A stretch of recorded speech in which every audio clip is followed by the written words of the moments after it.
नमस्कार, बहुत स्वागत है आपका। मैं हूं आपके साथ सुमुद्र शर्मा। आजादी के 75 साल हो चुके हैं और आइए आपको दिखाते हैं 75 साल 75 कहानियां।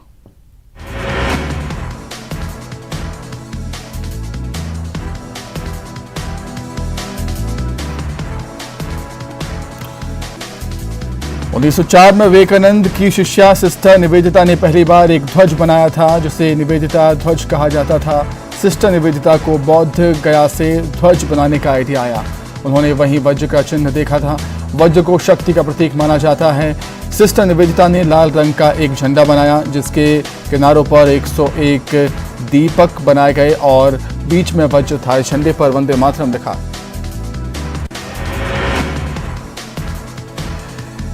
बंगाल विभाजन के विरोध में 7 अगस्त 1906 को कोलकाता के ग्रीन पार्क में एक झंडा लहराया गया। इस झंडे को सचिंद्र नाथ बोस ने 3 रंगों में डिजाइन किया था। पहली पट्टी केसरिया रंग की थी, जिस पर सफेद आधे खिले कमल के 8 फूल थे। बीच वाली पट्टी पीली थी, जहां वंदे मातरम लिखा। नीचे एक हरी पट्टी भी थी।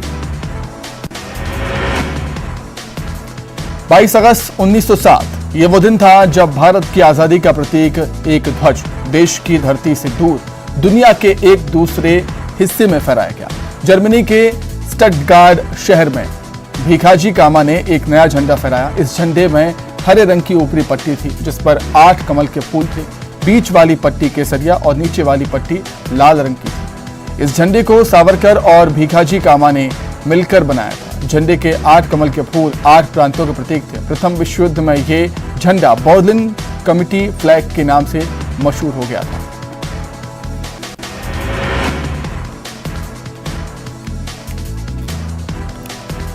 चौबीस अप्रैल 1916 को एक बार फिर ध्वज का रंग रूप बदला। बाल गंगाधर तिलक ने एनी बेसेंट के साथ मिलकर होम रूल लीग की स्थापना की। होम रूल लीग को अंग्रेजों के खिलाफ आंदोलन से जोड़ने के लिए एक नया ध्वज बनाया गया। इस झंडे में लाल रंग की 5 और हरे रंग की 4 पट्टियों का इस्तेमाल किया गया। इसमें 7 तारे सप्तऋषि के प्रतीक थे। इस झंडे में ब्रिटिश राज का फ्लैग भी ऊपर मौजूद था। माना जाता है कि इसे कोलकाता में कांग्रेस के अधिवेशन में फहराया गया था। आजादी की लड़ाई में भारत को एक सर्वमान्य राष्ट्रीय ध्वज की जरूरत थी। खुद महात्मा गांधी को इसकी आवश्यकता महसूस हो रही थी। इसी बीच पिंगली वेंकैया एक समाधान लेकर आए। 1921 में वेंकैया ने विजयवाड़ा में बापू से मुलाकात की और ध्वज का डिजाइन उनके सामने रखा। दरअसल ये पिंगली की बापू से पहली मुलाकात नहीं थी। दक्षिण अफ्रीका में पिंगली और वेंकैया ब्रिटिश फौज में थे। वहीं पर वो महात्मा गांधी से पहली बार मिले थे। भारत वापस आने के बाद पिंगली भी देश की आजादी की लड़ाई में जुट गए। पिंगली एक जियोलॉजिस्ट भी हैं और उन्होंने आंध्र प्रदेश के नेशनल कॉलेज में लेक्चरर के तौर पर काम किया था। उनका जन्म भी 2 अगस्त 1876 को आंध्र के कृष्णा जिले में हुआ था। पिंगली वेंकैया ने साल 1916 से लेकर 1921 तक दुनिया भर के देशों के झंडों का अध्ययन किया। 1921 में जब पिंगली ने राष्ट्रीय ध्वज का डिजाइन महात्मा गांधी के सामने रखा, तो बापू ने उन्हें नया ध्वज बनाने के लिए कहा। बापू ने 1921 में कांग्रेस के राष्ट्रीय अधिवेशन से पहले नया ध्वज बनाने का निर्देश दिया। पिंगली वेंकैया बापू के निर्देश पर नए ध्वज का डिजाइन बनाने में जुट गए। शुरुआत में उन्होंने ध्वज में लाल और हरे रंग का इस्तेमाल किया, लेकिन बाद में उन्होंने केसरिया रंग डाला। ऊपर केसरिया, बीच में सफेद पट्टी और चरखा, और हरे रंग की निचली पट्टी के साथ उन्होंने तिरंगे का वो डिजाइन बनाया जो सबको भा गया। 1931 में भारतीय राष्ट्रीय कांग्रेस के अधिवेशन के दौरान इस झंडे को आधिकारिक रूप से अपनाया गया। राष्ट्रीय ध्वज बनाने का उद्देश्य देश के सभी लोगों को एक साथ जोड़ने का था, ताकि स्वतंत्रता के लिए पूरे देश को एकजुट किया जा सके, और हुआ भी ऐसा ही। पिंगली वेंकैया का निधन साल 1963 को हुआ। 4 जुलाई को भारत सरकार ने 2009 में उनकी याद में डाक टिकट जारी किया और साल 2014 में ऑल इंडिया रेडियो के विजयवाड़ा स्टेशन का नाम पिंगली वेंकैया के नाम पर किया गया। 22 जुलाई 1947 को संविधान सभा ने तिरंगे को राष्ट्रीय ध्वज से स्वीकार कर दिया, लेकिन इस ध्वज में चरखे की जगह अशोक चक्र को शामिल किया गया। ये एक नीला चक्र है जिसे अशोक का धर्म चक्र भी कहा जाता है। तिरंगे में धर्म चक्र को क्यों शामिल किया गया, इसकी भी एक वजह है। धर्म चक्र का इस्तेमाल मौर्य साम्राज्य अशोक ने किया था। ये धर्म चक्र सम्राट अशोक के भारत की विशाल सीमाओं का प्रतीक है। उस वक्त पूरा भारत एक शासन व्यवस्था के सूत्र में बंधा हुआ था और सम्राट अशोक के राज में पूरा पाकिस्तान और आज का बांग्लादेश भी मौजूद था। बहुत सारे लोग ये भी सवाल पूछते हैं कि आखिर तिरंगे में चरखे को क्यों हटा दिया गया। तो इसके दो बड़े कारण हैं। पहला कारण ये था कि तिरंगे पर चरखा होने से ये पीछे से उल्टा दिखता था। दूसरा कारण ये था कि चरखा भारत के गांव की आत्मनिर्भरता को दर्शाता था, जबकि नेहरू देश में बड़े बड़े उद्योग स्थापित करना चाहते थे। इसलिए उनका मानना था कि इस पर अशोक चक्र होना चाहिए। भारत के राष्ट्रीय ध्वज के बीचों बीच बने अशोक चक्र का एक अपना महत्व है, अलग महत्व है। भारतीय राष्ट्रीय ध्वज में 3 रंगों की क्षैतिज पट्टियां हैं। इसमें सबसे ऊपर केसरिया, बीच में सफेद और नीचे गहरे हरे रंग की पट्टी है और ये तीनों समानुपात में हैं। इसके बीचों बीच गहरे नीले रंग का एक चक्र है। ये चक्र सारनाथ के शेर के स्तंभ पर बना हुआ है। इसका व्यास लगभग सफेद पट्टी की चौड़ाई के बराबर होता है और इसमें 24 तीलियां। अशोक चक्र के नीले रंग और 24 तीलियों की भी अलग महत्ता है। इसके रंग के बारे में कहा गया है कि नीला रंग आकाश, महासागर और सार्वभौमिक सत्य को दर्शाता है। इसलिए राष्ट्रीय ध्वज की सफेद पट्टी के केंद्र में नीले रंग का अशोक चक्र होता है। 24 तीलियां मनुष्य के 24 गुणों को प्रदर्शित करती हैं। मनुष्य के लिए बनाए गए 24 धर्म मार्ग की तुलना अशोक चक्र की 24 तीलियों से की गई। मेरठ के नत्थे सिंह जब क्षेत्रीय गांधी आश्रम में क्रांतिकारियों के झंडा, खादी की टोपी, कपड़े और अन्य चीजें सिलते थे, इसी बीच उन्हें तिरंगे सिलने का निर्देश भी मिला। वो तिरंगा जो लाल किले की प्राचीर पर फहराया जाना था। आजाद भारत का पहला ध्वज रातों रात तिरंगा सिलना था। उस वक्त बिजली भी नहीं थी। नत्थे सिंह ने लालटेन और दियों की रोशनी में तिरंगा सिलना शुरू कर दिया। क्रांतिकारियों के एक दल ने मेरठ में जो तिरंगे को लेकर दिल्ली जाने के लिए तैयार बैठा था, नत्थे सिंह की अगुवाई में कारीगरों ने रातों रात तिरंगा तैयार पूरे सम्मान के साथ उसे मलमल के कपड़े में लपेटकर लकड़ी के नए बक्से में रखकर दिल्ली भेजा। 1922 तक अलग अलग क्रांतिकारियों ने आंदोलन को तेज करने के लिए झंडे का सहारा लिया और इस दौरान कई रूपों में, रंगों में अलग अलग स्थानों पर झंडा फहराया। लेकिन 1922 में ध्वज का महत्व तब और बढ़ गया जब किसी सरकारी इमारत पर स्वतंत्रता संग्राम के सेनानियों ने तिरंगा ध्वज फहराया। सदियों के संघर्ष के बाद हिंदुस्तानियों ने आजादी की नेमत पाई। हजारों लाखों कुर्बानियां देकर भारतीयों ने ये दौलत हासिल की। सीनों पे मुस्कुराकर गोलियां खाने के बाद, कितने वीरानों ने से गुजरने के बाद देश ने स्वतंत्रता प्राप्त की। देश की आजादी के लिए राष्ट्रपिता महात्मा गांधी ने देशवासियों को अहिंसा और सत्य की राह दिखाकर ब्रिटिश सरकार के खिलाफ मुहिम चलाई, जो मंजिल पाने में कामयाब रही।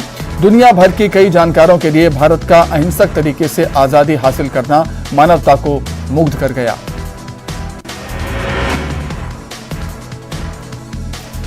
चौदह अगस्त 1947 की रात जब भारत एक नए युग में प्रवेश करने वाला था, तब कुदरत भी जैसे देश की आज़ादी का आनंद के आंसू बहा रही थी। जी हां, 14 अगस्त की शाम से ही दिल्ली में बारिश हो रही थी, लेकिन दिल्ली की रायसीना हिल्स पर बारिश की परवाह किए बिना 5 लाख लोग मौजूद थे और आज़ादी के दीवाने अपनी जगह से टस से मस नहीं हो रहे थे। रात 9 से 10 बजे के बीच Sardar Patel, Pandit Nehru, doctor Rajendra Prasad, Lord Mountbatten white house यानी आज के राष्ट्रपति भवन पहुंचे। तब 14 अगस्त की रात 12 बजने में कुछ पल ही बाकी बचे थे। इसी बीच नेहरू ने ट्रिस्ट विद डेस्टिनी का ऐतिहासिक भाषण दिया। नेहरू का ये भाषण 20वीं सदी के 11 महानतम भाषणों में शामिल है। जीवन और स्वतंत्रता की नई सुबह। नेहरू के सचिव रहे M.O. मथाई अपनी किताब रेमिनेंसेस ऑफ नेहरू एज में लिखते हैं कि नेहरू कई दिनों से अपने भाषण ट्रिस्ट विद डेस्टिनी की तैयारी कर रहे थे। जब उनके पीए ने वो भाषण टाइप करके मथाई को दिया तो उन्होंने देखा कि नेहरू ने एक जगह डेट विद डेस्टिनी मुहावरा का इस्तेमाल किया है। मथाई ने रॉजेट का इंटरनेशनल शब्दकोश देखने के बाद उनसे कहा कि डेट शब्द इस मौके के लिए सही शब्द नहीं है, क्योंकि अमेरिका में इसका आशय महिलाओं का लड़कियों के साथ घूमने के लिए किया जाता है। नेहरू के भाषण का वो आलेख अभी भी नेहरू म्यूजियम लाइब्रेरी में सुरक्षित है। आधी रात की थोड़ी देर बाद नेहरू और राजेंद्र प्रसाद लॉर्ड माउंटबेटन को औपचारिक रूप से भारत के पहले गवर्नर जनरल बनाने का न्योता देने आए। माउंटबेटन ने उनका अनुरोध स्वीकार कर लिया। इसके बाद पंडित नेहरू ने उन्हें एक लिफाफा दिया और कहा कि इसमें उन मंत्रियों के नाम हैं जिन्हें कल शपथ दिलाई जाएगी। नेहरू और राजेंद्र प्रसाद के जाने के बाद जब माउंटबेटन ने लिफाफा खोला तो उनकी हंसी छूट गई, क्योंकि वो खाली था। जल्दबाजी में नेहरू उसमें मंत्रियों के नाम वाला कागज रखना भूल गए, लेकिन शपथ ग्रहण समारोह तक गुम हुई सूची ढूंढ ली गई। अगले दिन यानी 15 अगस्त को दिल्ली की सड़कों पर लोगों का सैलाब उमड़ पड़ा। शाम 5 बजे इंडिया गेट के पास प्रिंसेस पार्क में माउंटबेटन को भारत का तिरंगा झंडा फहराना था और उनके सलाहकारों का मानना था कि वहां करीब 30,000 लोग आएंगे, लेकिन वहां 5 लाख लोग इकट्ठा हो गए। भारत के इतिहास में तब तक कुंभ स्नान को छोड़कर एक जगह पर इतने लोग कभी नहीं जुड़े थे। माउंटबेटन की बग्घी के चारों ओर लोगों का इतना हुजूम था कि वो उससे नीचे उतरने के बारे में सोच भी नहीं पा रहे थे। माउंटबेटन की 17 साल की बेटी पामेला भी 2 लोगों के साथ उस समारोह में देखने पहुंची थी। उनकी किताब इंडिया रिमेंबर्ड में पामेला लिखती हैं कि सैंडल नहीं उतारने के कारण उन्होंने अपने हाथ खड़े कर दिए थे, लेकिन पंडित नेहरू ने उनका हाथ पकड़ा और कहा कि तुम सैंडल पहने पहने ही लोगों के सिर के ऊपर पैर रखते हुए आगे बढ़ो। वो बिल्कुल भी बुरा नहीं मानेंगे। पहले नेहरू लोगों के सिरों पर पैर रखते हुए मंच पर पहुंचे और फिर पामेला ने उनका अनुसरण किया। उधर अपनी बग्घी में कैद माउंटबेटन उससे नीचे नहीं उतर पा रहे थे। उन्होंने वहीं से चिल्लाकर नेहरू से कहा, बैंड वाले भीड़ के बीच में खो गए हैं, लेट्स होइस्ट द फ्लैग। वहां पर मौजूद बैंड के चारों तरफ इतने लोग जमा हो गए थे कि अपने हाथों तक को नहीं हिला पा रहे थे।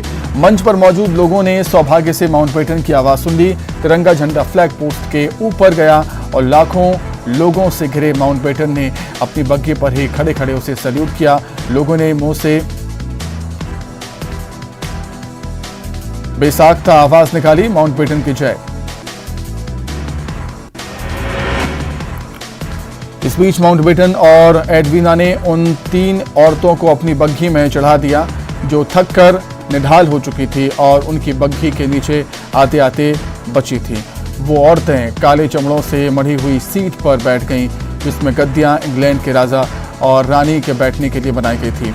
उसी बग्घी में भारत के प्रधानमंत्री नेहरू उसके हुड पर बैठे हुए थे, क्योंकि उनके लिए बग्घी में बैठने के लिए कोई सीट ही नहीं बची थी। 15 अगस्त 1943 को भारत के पहले प्रधानमंत्री जवाहरलाल नेहरू ने दिल्ली में लाल किले के लाहौरी गेट पर भारतीय राष्ट्रीय ध्वज फहराया था। आज़ादी की पहली सुबह की शुरुआत बिस्मिल्लाह खां ने शहनाई की धुन से की। पंडित नेहरू ने इच्छा जताई थी कि इस मौके पर बिस्मिल्लाह खां शहनाई वादन करें, जिसके बाद आज़ादी की पूर्व संध्या पर ढूंढकर बुलावा भेजा गया था। जिसके बाद बिस्मिल्लाह खां और उनके साथियों ने राग बजाकर आज़ादी की सुबह का संगीत में स्वागत किया। इसके बाद पंडित नेहरू ने ध्वजारोहण किया।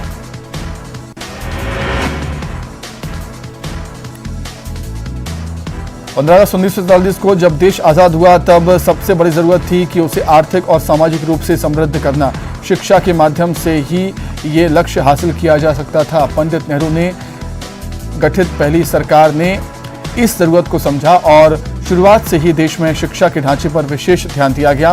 उन्होंने शिक्षा से लेकर उद्योग जगत को बेहतर बनाने के कई काम किए। उन्होंने ITI, IIM और विश्वविद्यालयों की स्थापना की। इसके साथ ही उद्योग धंधों की भी स्थापना की। देश के पहले IIT की स्थापना पश्चिम बंगाल के शहर खड़गपुर में 1951 में हुई। खास बात यह है कि इससे पहले देश में इस तरह की पढ़ाई के लिए कोई खास संस्थान नहीं हुआ करते थे। नतीजतन देश के युवाओं को बेहतर पढ़ाई के लिए विदेशों का रुख करना पड़ता था।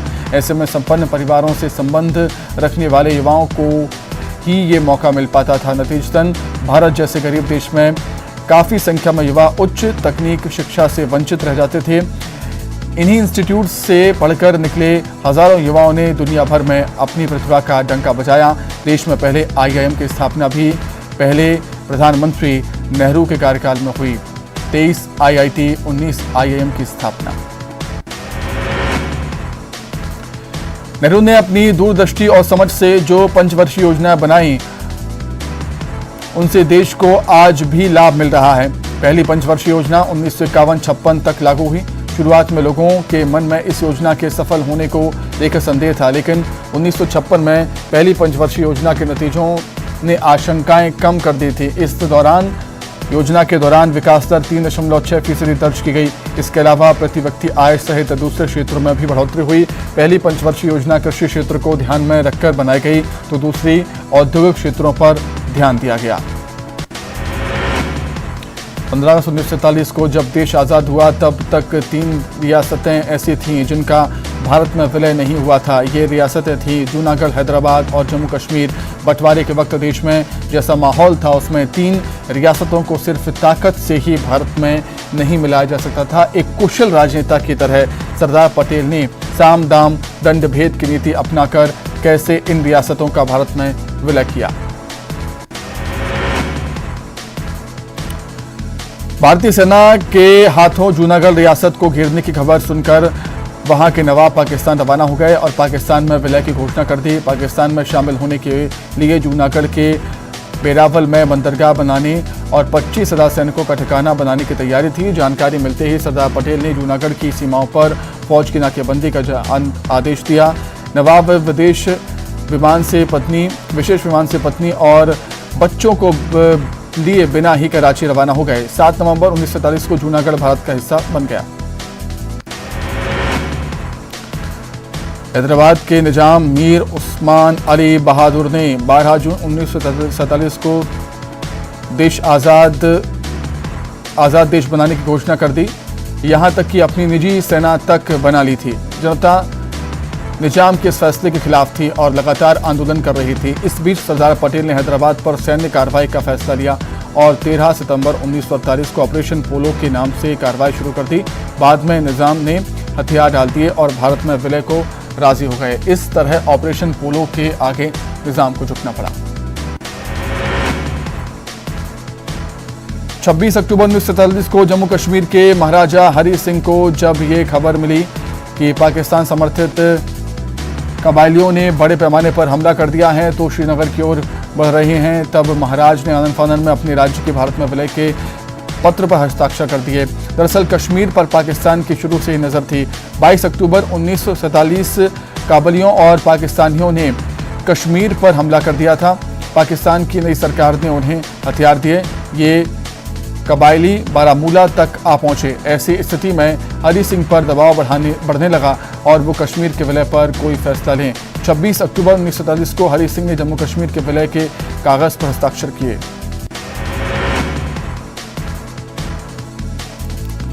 भारत की सीमाएं सुरक्षित हो रही थी, लेकिन लोकतंत्र के मूल्यों को साधने के लिए भारत को चाहिए था एक समाजवेशी संविधान।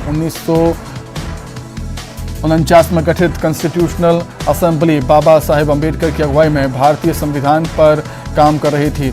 संविधान को तैयार करने में 2 साल 11 महीने 18 दिन का समय लगा और 26 जनवरी 1950 को यह संविधान लागू हुआ। 26 जनवरी को जब गणतंत्र भारत में राजपथ पर जब परेड निकाली गई, तो दुनिया ने राष्ट्रवाद की एक नई परिभाषा देखी। देश में जब कोई संकट आता है, तब संविधान का ही हवाला देकर उस संकट को हल करने की कवायद की जाती है। इसके साथ ही अंग्रेजों के जमाने का गवर्नमेंट ऑफ इंडिया एक्ट 1935 समाप्त हो गया और भारत एक गणराज्य बन गया। भारत में संविधान ही सर्वोच्च है और संविधान ही संप्रभु। चाहे मौलिक अधिकारों की बात हो या मूल्य कर्तव्यों की, इसकी व्यवस्था संविधान में ही की गई। संविधान पर ही आधारित हमारा लोकतंत्र है और इसी वजह से दुनिया के सबसे बड़े लोकतंत्र के रूप में हमारी विश्व स्तर पर अपनी एक प्रतिष्ठा और पहचान कायम हुई। चुनाव लोकतंत्र की एक आवश्यक शर्त है। आज से करीब 71 साल पहले यानी 1951 में आज़ाद भारत का पहला लोकसभा चुनाव हुआ, जो लगभग 5 महीनों तक चला था। वो भारत जो केवल 1 वर्ष पुराना गणतंत्र था, जहां पर 35 करोड़ की आबादी में 85% लोग अशिक्षित थे। वहां चुनाव कराना एक चैलेंज था। वोट कैसे डालना है कहां डालना है। इस समस्या का समाधान निकालने के लिए चुनाव आयोग ने एक फिल्म बनाई जो देश भर के 3000 से ज्यादा सिनेमाघरों में दिखाई गई। देश के पहले आम चुनाव में आजादी की लड़ाई का दूसरा नाम बनी कांग्रेस ने 364 सीटें जीतकर प्रचंड बहुमत प्राप्त किया। 4 मार्च 1951 में भारत की राजधानी नई दिल्ली में नए एशियन गेम्स की शुरुआत हुई। 4 मार्च से 11 मार्च के बीच इस खेल का आयोजन किया गया और इस आयोजन में एशिया के 11 देशों के 489 खिलाड़ियों ने हिस्सा लिया। इस आयोजन को एशियाड के नाम से भी जाना जाता है। एशियाड में 8 खेलों की कुल 57 स्पर्धाओं को शामिल किया गया था।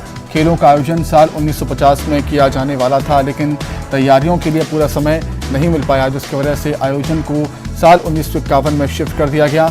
मेजबान भारत के हिस्से में 15 गोल्ड मेडल के साथ 51 मेडल आए थे। आजादी के बाद से भारत का झुकाव समाजवादी प्रणाली की ओर रहा।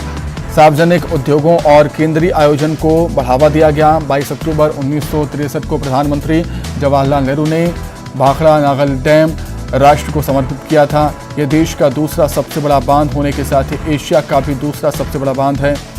रिहंद बांध और बोकारो इस्पात कारखाना की स्थापना भी देश की तरक्की की गाड़ी को रफ्तार को बढ़ाने वाली साबित हुई। 1956 में ONGC की स्थापना हुई। 15 सितंबर 1959 को दिल्ली में एक अस्थायी स्टूडियो से पहली टीवी प्रसारण का प्रशिक्षण किया गया। ब्रिटिश और फ्रांस के सभी कॉलोनियल रूल्स खत्म होने के बाद भी भारतीय उपमहाद्वीप के गोवा, दमन और दीव में पुर्तगालियों का शासन था। समय समय पर भारत सरकार गोवा को आज़ाद करने की मांग कर रही थी, लेकिन पुर्तगाली ये मांग ठुकरा दे रहे थे। इसके बाद भारत सरकार ने ऑपरेशन विलय के तहत 18 दिसंबर 1961 के दिन सैन्य अभियान शुरू किया। 36 घंटे से भी कम वक्त में पुर्तगाली सेना ने बिना किसी शर्त के भारतीय सेना के समक्ष 19 दिसंबर को आत्मसमर्पण कर दिया और गोवा भारत का हो गया। जब भारत ब्रिटिश साम्राज्य का गुलाम था तो उस समय पांडिचेरी फ्रांसीसी कंपनी के अधीन थी, लेकिन जब भारत को आज़ादी मिली तब पांडिचेरी के लोगों ने भी अपनी आज़ादी के लिए आंदोलन किया, जिसके चलते मजबूरन नवंबर 1954 में फ्रांसीसियों ने पांडिचेरी को भारत को सौंप दिया। इसलिए 1 नवंबर के दिन प्रत्येक साल पांडिचेरी विलय दिवस मनाया जाता है।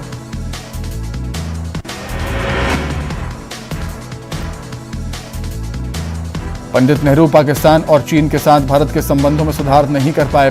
पाकिस्तान के साथ एक समझौते तक कश्मीर पहुंचने में कश्मीर मुद्दा और चीन के साथ मित्रता में सीमा विवाद रास्ते के पत्थर साबित हुए। नेहरू ने चीन की तरफ मित्रता का हाथ भी बढ़ाया, लेकिन 1962 में चीन ने धोखे से आक्रमण कर दिया। नेहरू के लिए ये एक बड़ा झटका था और शायद उनकी मौत की वजह भी। 27 मई 1964 को जवाहरलाल नेहरू को दिल का दौरा पड़ा, जिसमें उनकी मृत्यु हो गई।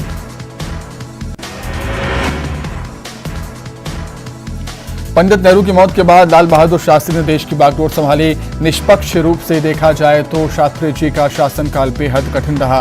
पूंजीपति देश पर हावी होना चाहते थे और दुश्मन देश आक्रमण करने की फिराक में थे। 1965 में अचानक पाकिस्तान ने भारत पर हमला कर दिया।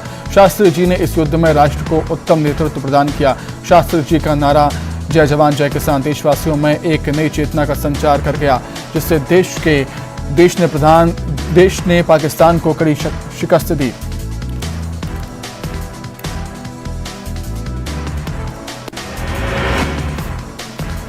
स्वतंत्रता प्राप्ति के बाद भारत खाद्यान्नों और दूसरे कृषि उत्पादों की भारी कमी से जूझ रहा था। इसका मुख्य कारण कृषि को लेकर औपनिवेशिक शासन की कमजोर नीतियां थी। साल 1965 में भारत सरकार ने एक कृषि वैज्ञानिक MS स्वामीनाथन की सहायता से हरित क्रांति की शुरुआत की। भारत में हरित क्रांति एक बड़ी सफलता के रूप में सामने आई। इससे हमारा देश दुनिया के अग्रणी खाद्यान्न उत्पादक देशों में शामिल हो गया। भारत का पहला रॉकेट 21 नवंबर 1963 को तिरुवनंतपुरम के पास थुम्बा से लॉन्च हुआ था और इसके साथ ही भारत के अंतरिक्ष कार्यक्रम की शुरुआत हो गई। आज की तारीख में भारत पेशेवर तौर पर दूसरे देशों के उपग्रहों को भी अपने रॉकेट से पृथ्वी की कक्षाओं में स्थापित करने में वैश्विक खिलाड़ी बन चुका है। अंतरिक्ष के क्षेत्र में भारत के बढ़ते कदम के पीछे डॉक्टर विक्रम साराभाई जैसे महान वैज्ञानिक की ऊर्जा और सामर्थ्य शक्ति थी। भारत का पहला रॉकेट 21 नवंबर 1963 को त्रिवेंद्रपुरम के पास थुम्बा से लॉन्च हुआ था। इसके साथ ही भारत के अंतरिक्ष कार्यक्रम की शुरुआत हो गई थी।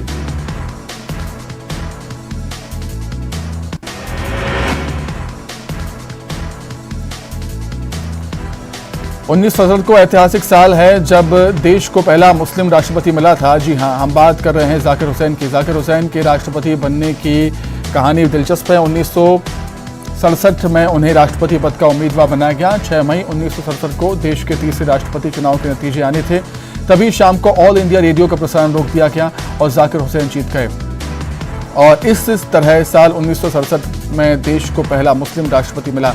अपने भाषण में उन्होंने कहा था कि पूरा भारत मेरा घर है और यहाँ के सभी लोग मेरा परिवार। 1967 में एक बार फिर भारत और चीन के बीच गोलियां चली, लेकिन इस बार भारत ने दिखा दिया कि अब वो 1962 के दौर में नहीं था। दरअसल उस वक्त सिक्किम का विलय भारत में नहीं हुआ था, तो ऐसे में चीन को वहां भारतीय सेना की मौजूदगी पर आपत्ति थी। चीनी सैनिकों ने 13 अगस्त 1967 को नाथुला में भारतीय सीमा से सटे इलाकों में गड्ढे खोदने शुरू कर दिए। भारतीय सैनिकों ने जवाब दिया। दोनों देशों के बीच हिंसक झड़प हुई। भारत के 90 सैनिकों की शहादत हुई, जबकि चीन के 400 से ज्यादा सैनिक मारे गए। इसके बाद साल 2020 तक चीन ने भारत के साथ कभी हिंसक झड़प नहीं की।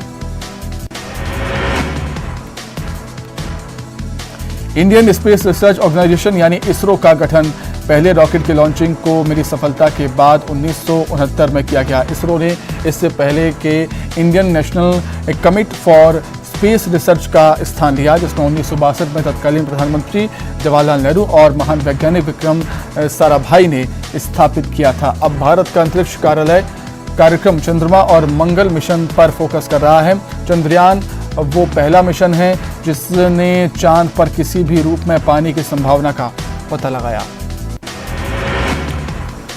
1947 के बाद देश जिन उपलब्धियों पर नाज करता है उनमें ऑपरेशन फ्लड भी शामिल है। ऑपरेशन फ्लड की शुरुआत 13 जनवरी 1970 को की गई थी।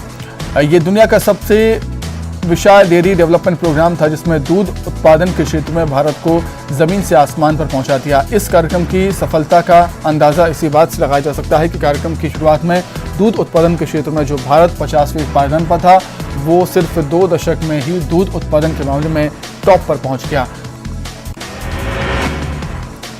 लाल बहादुर शास्त्री की मौत के बाद भारत की उस बेटी ने देश की बागडोर संभाली जिसे कांग्रेस के दिग्गज गूंगी गुड़िया कहकर कमतर आंकते थे। लेकिन जब इंदिरा गांधी ने ऑफिस संभाला तो उनके आत्मविश्वास, लगन, नेतृत्व शक्ति और निडर कदमों ने सबको चौंका दिया। 19 नवंबर 1917 को जन्मी इंदिरा गांधी ने कई ऐसे बड़े फैसले लिए जिसमें देश के इतिहास को बदल दिया। देश की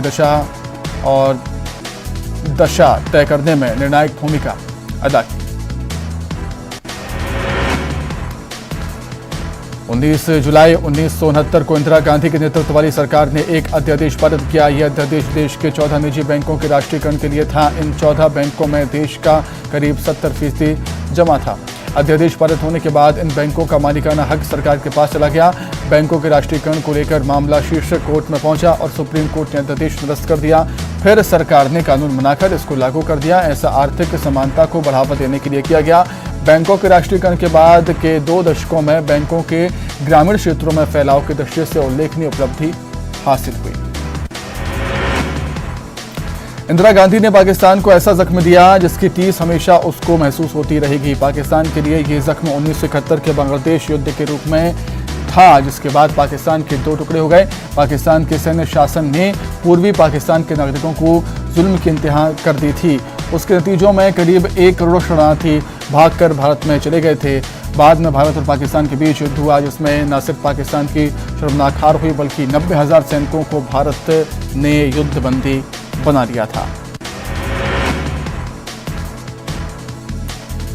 18 मई 1974 को भारत ने अपना परमाणु परीक्षण किया और धमाके की गूंज दुनिया को सुनाई थी।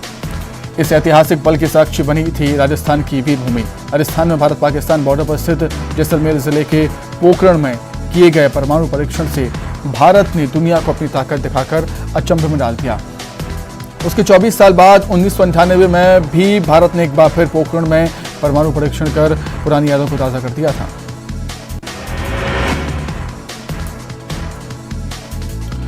आज़ादी के बाद भारत में अपनी रियासतों का विलय करने वाले राज परिवारों को एक निश्चित रकम देने की शुरुआत की गई। इस राशि को राजभत्ता या प्रिवी पर्स कहा जाता था। इंदिरा गांधी ने साल 1971 में संविधान में संशोधन करके राजभत्ते की इस प्रथा को खत्म कर दिया। उन्होंने इसे सरकारी धन की बर्बादी बताया था। स्वतंत्र भारत में राजभत्ते पर आम राय नकारात्मक थी। साथ ही उस समय की आर्थिक स्थिति के मद्देनजर इस व्यवस्था को पैसे की बर्बादी के रूप में देखा जाता था। इसके अलावा शाही किताबों की आधिकारियों मान्यता को भी पूर्णतः असंवैधानिक और अलोकतांत्रिक प्रक्रिया के रूप में देखा जाता था। फिलहाल यहां पर रुकेंगे छोटे से ब्रेक के लिए।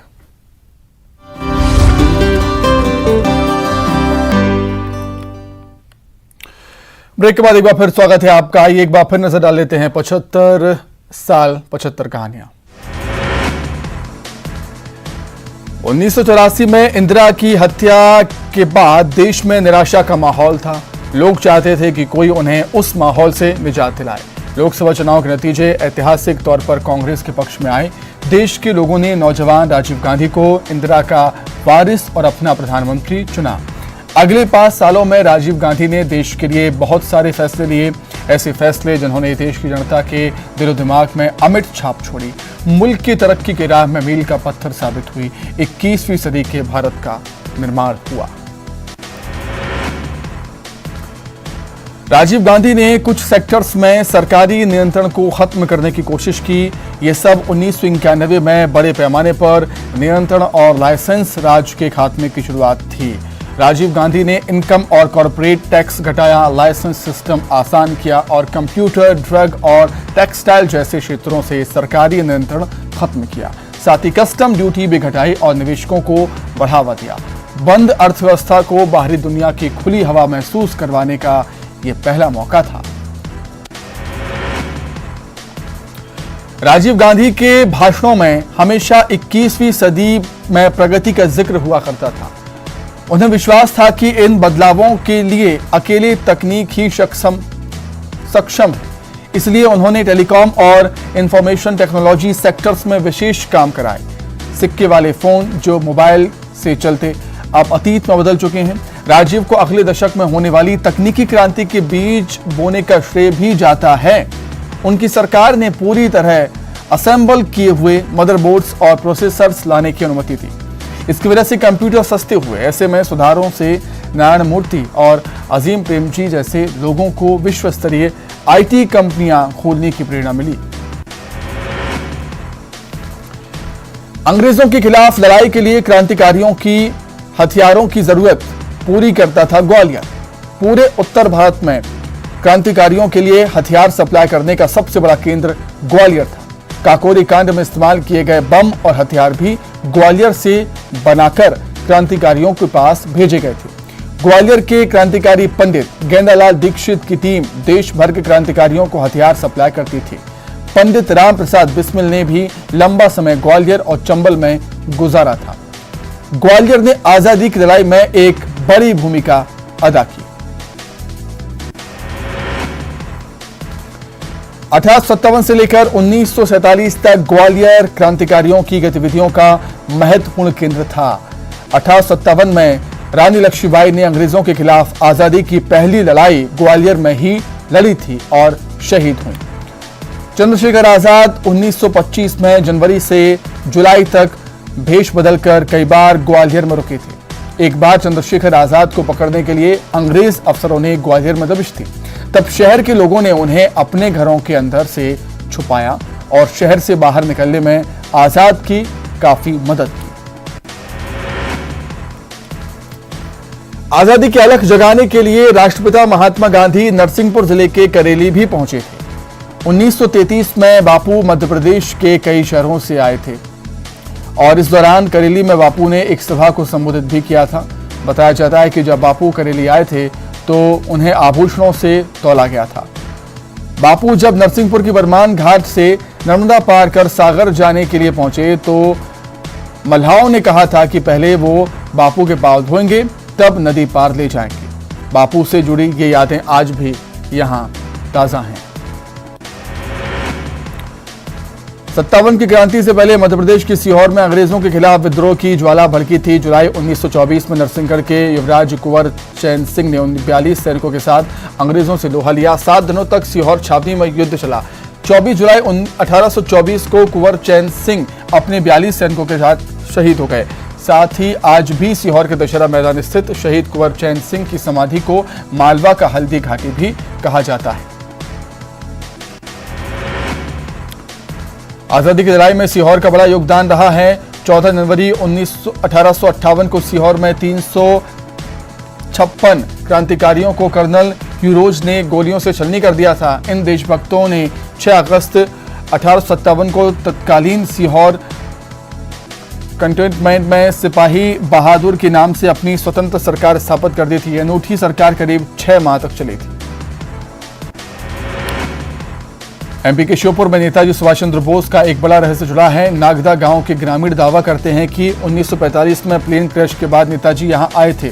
दरअसल क्रैश के एक शख्स इस गांव में आकर रहने लगे थे और उन्होंने अपना नाम ज्योति दरवे बताया था, लेकिन उनकी कद काठी और वेशभूषा नेताजी की जैसी थी। यहीं एक मंदिर में वो शख्स करीब 40 सालों तक रहे थे और हर साल 23 जनवरी को वो आज़ाद हिंद फौज और यूनिफॉर्म पहनते थे और तिरंगे को सलामी देते थे। दावा किया जाता है कि वो सुभाष चंद्र बोस थे। जबलपुर से भी सुभाष चंद्र बोस की यादें जुड़ी हैं। 22 दिसंबर सन 1931 को सुभाष चंद्र बोस को पहली बार जबलपुर सेंट्रल जेल लाया गया था। उस समय जबलपुर की सेंट्रल जेल स्वतंत्रता संग्राम सेनानियों को रखने के लिए अंग्रेजों की पसंदीदा जेल मानी जाती थी। यहाँ नेताजी ने 209 दिन बिताए। दूसरी बार 16 जुलाई 1932 को फिर नेताजी को जबलपुर सेंट्रल जेल लाया गया।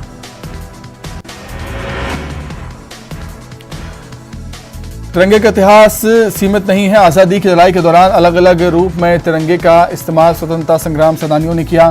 ब्रिटिश राज में तिरंगा फहराने की इजाज़त नहीं थी, खासतौर पर सरकारी इमारतों पर, लेकिन फिर भी तिरंगे ने पूरे भारत में आज़ादी की लड़ाई को एक सूत्र में बांधे रखा। और एक ऐसा मौका भी आया जब आज़ादी मिलने से पहले एक सरकारी इमारत पर तिरंगा फहराया गया।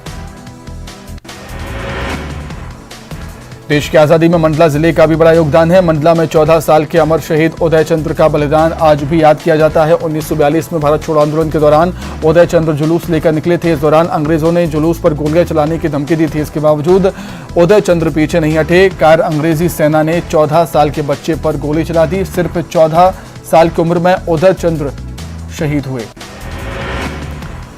रायपुर का टाउन हॉल भी आज़ादी की लड़ाई का गवाह है। इतिहासकारों के मुताबिक स्वतंत्रता संग्राम की रणनीतियां इसी टाउन हॉल में बनाई जाती थीं। रायपुर के टाउन हॉल को यहां के कुछ जमींदारों ने दान किया था। 1886 में चंदा कर इसे बनाया गया था।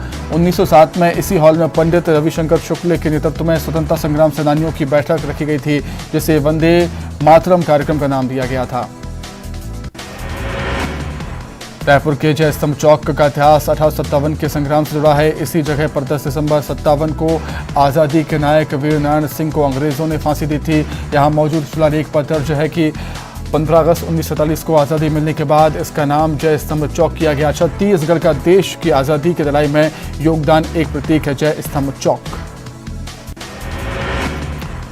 छत्तीसगढ़ का प्रथम स्वतंत्रता संग्राम सेनानी शहीद वीर नारायण सिंह को माना जाता है। वीर नारायण सिंह का जन्म छत्तीसगढ़ के सोनाखान में हुआ था और इनके पिता का नाम राम राय था और कहते हैं कि इनके पूर्वजों के पास 300 गांव की जमींदारी थी। ये बिछवाड़ा जनजाति के थे। 57 में पूरे देश आज़ादी की ज्वाला उठी और इसमें वीर नारायण सिंह ने बढ़ चढ़कर हिस्सा लिया था।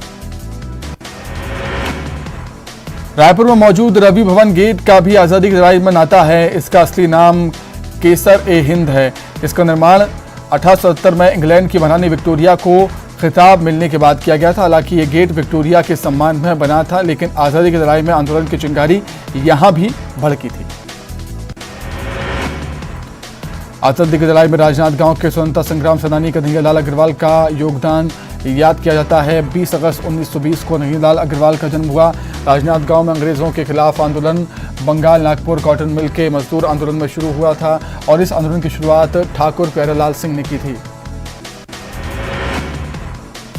छत्तीसगढ़ स्वतंत्रता संग्राम के सेनानियों की धरती रहा है। दुर्ग के मोहनलाल बाकलीवाल भी एक महान स्वतंत्रता संग्राम सेनानी थे। आज़ादी की लड़ाई के दौरान 1942 में मोहनलाल बाकलीवाल को 3 साल तक अंग्रेजों ने जेल में रखा। 18 साल की उम्र में ही मोहनलाल देश की स्वतंत्रता आंदोलन से जुड़ गए थे। उन्होंने लगातार न सिर्फ आज़ादी के लिए आवाज़ बुलंद की बल्कि समाज सेवा में भी योगदान दिया।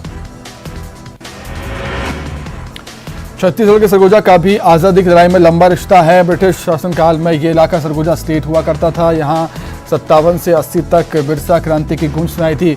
1913 से 16 तक टाना क्रांति और 1917 में सामरी क्रांति का बिगुल भी सरगुजा में बजा था।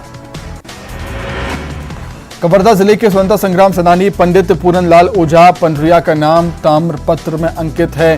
देश के विभिन्न प्रदेशों एवं गांवों में आज़ादी के लिए चलाए गए आंदोलन में लोगों ने भरपूर योगदान दिया था। कवर्धा जिला भी इससे अछूता नहीं है। जिले से अनेक लोगों ने इसमें भाग लिया था। पूरनलाल ओझा ने 8 अगस्त 1942 को गांधी जी द्वारा चलाए गए भारत छोड़ो आंदोलन में सक्रियता से भाग लिया। भारत को आज़ादी दिलाने वालों में जशपुर जिले के भी कई नाम आते हैं और इनमें है एक जशपुर के प्राणशंकर मिश्रा। प्राणशंकर मिश्रा का जन्म 1928 को हुआ था और औरंगाबाद जिले के मंझोरी में हुआ। इनकी प्रारंभिक शिक्षा औरंगाबाद में हुई और उच्च शिक्षा बनारस हिंदू यूनिवर्सिटी में और BL पटना विश्वविद्यालय से। 1942 में भारत छोड़ो आंदोलन में ये शामिल हुए थे। छत्तीसगढ़ में जब आज़ादी की लड़ाई की बात हो तो कंडेल के नहर सत्याग्रह का जिक्र आता है। स्वतंत्रता संग्राम सेनानी बाबू छोटेलाल श्रीवास्तव का नाम इस सत्याग्रह के लिए लिया जाता है। 28 फरवरी 1989 को कंडेल में बाबू छोटेलाल श्रीवास्तव का जन्म हुआ। 1920 में जब बंगाल में कांग्रेस का अधिवेशन चल रहा था, उसी दौरान धमतरी में अंग्रेजों ने सिंचाई के लिए दिए जाने वाले नहर के पानी का टैक्स लगा दिया। अंग्रेजों के इस फरमान के खिलाफ बाबू ने आंदोलन किया। कोरबा के कटघोरा ब्लॉक में प्रदेश का इकलौता ऐसा मंदिर है जिसका दरवाजा स्वतंत्रता और गणतंत्र दिवस के लिए पूजा के दिन खोला जाता है। ये मंदिर है भारत माता का और यहाँ परंपरा 69 साल से चली आ रही है। हर साल यहाँ गणतंत्र दिवस और स्वतंत्रता दिवस के मौके पर भारत माता की पूजा होती है। छत्तीसगढ़ के धमतरी जिले में एक ऐसा मंदिर है जहां किसी देवता की नहीं बल्कि अखबार की पूजा होती है। गांव वालों की देश की आज़ादी की खबर इसी अखबार से मिली थी। तब से सटियारा गांव के लिए ये अखबार पूजा योग्य हो गया है। धमतरी जिले में एक ऐसा बरगद का पेड़ है जिसमें आज़ादी मिलने के बाद 15 अगस्त 1947 को रोपा गया था। आज़ादी का ये प्रतीक आज विशालकाय वृक्ष बन चुका है। हर 15 अगस्त को यहाँ तिरंगा फहराया जाता है।